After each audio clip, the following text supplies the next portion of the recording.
You oftentimes would be too smart for your own good. So if you remember, when you needed money, you'd pick the phone up and call the Pride office yourself.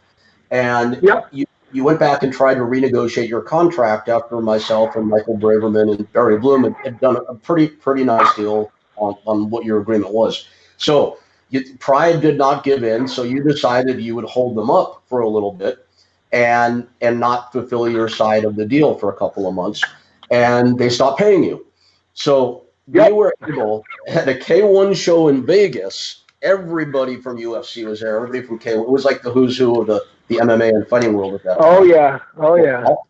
And then there's a hell of a trip out to Olympic Garden Strip Club later that night with Shamrock and Tank and Bob Bruton and everybody else. That's a whole another story. But we were able to get the Pride guys, if you remember them, of course, Yukino and Sakakibara. Yeah. Well, Mike Kawasaki and Kawasaki, right? We were able to get them to agree to meet with us up in their suite because we had thought we'd got stuff solved, and they were going to pay off the 2 months they were late paying you on. So Michael Braver and I went up to the suite. Sakakibara poured us some very nice scotch. 2 guys walked around the sofa, got behind us. I swear to God, man, I am not making this up. There were little fingers missing on both guys. And Michael Braverman turned to me and said, "You realize that Mark Kerr just got us killed, right?" And I said, Michael,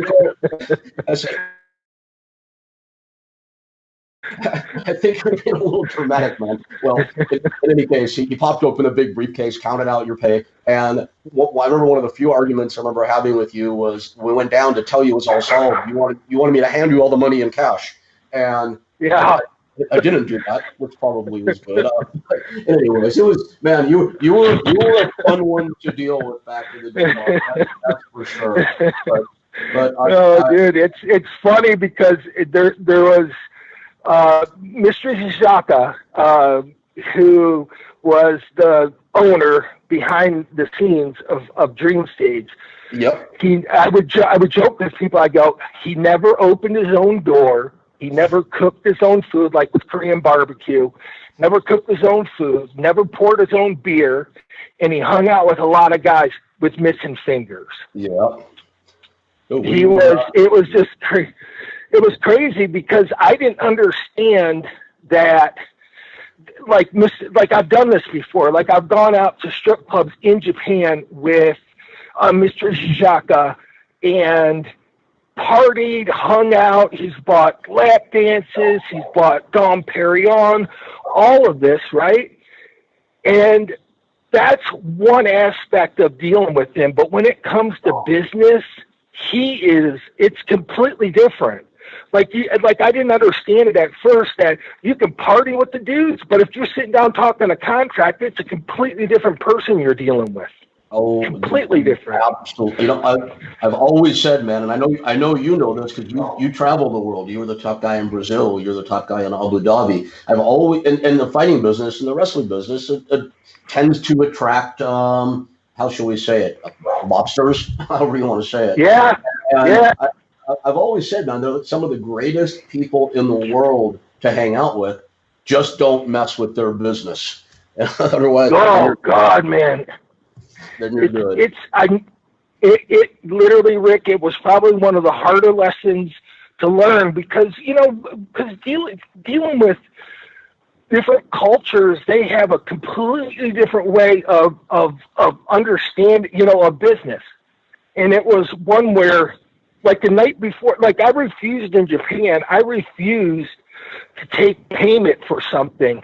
And basically, it was Mr. Zizaka looking at me, and a week before that, we had partied, hung out, had drinks, had lap dances together, and he basically looked at me and he's like, if you don't take the money, you're never going to work in Japan again. Well, that's insulting. And literally, you didn't know that. Yes.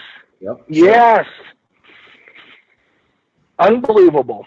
Yeah, it's like, it's like going on a pro wrestling tour there with a group full of 300-pound guys. If you don't let the 90-pound female clerk carry your 100-pound suitcase, you're insulting her.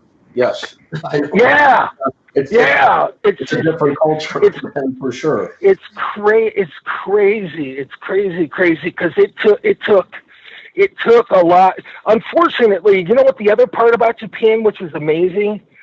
Like, you didn't know you broke some rules until you broke your rule. Like, they have so many implied rules there about culture and about business and about everything. So, like, you don't know you broke it until, like, oh, shit, dude, you shouldn't have did that. Like, I went up and Mr. Ishii, who's K1, who you know, like, I went up and talked. I went up and complained to him about something, and I didn't understand that it should have started with, like, 8 guys below him.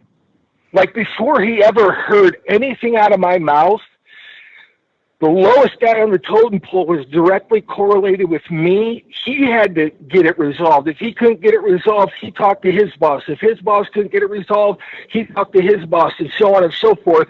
Like, me to go to Mr. Ishii and complain about something was like, dude, you're like, no, you don't do that. Yeah, so shit like that, lessons learned in the travels, huh?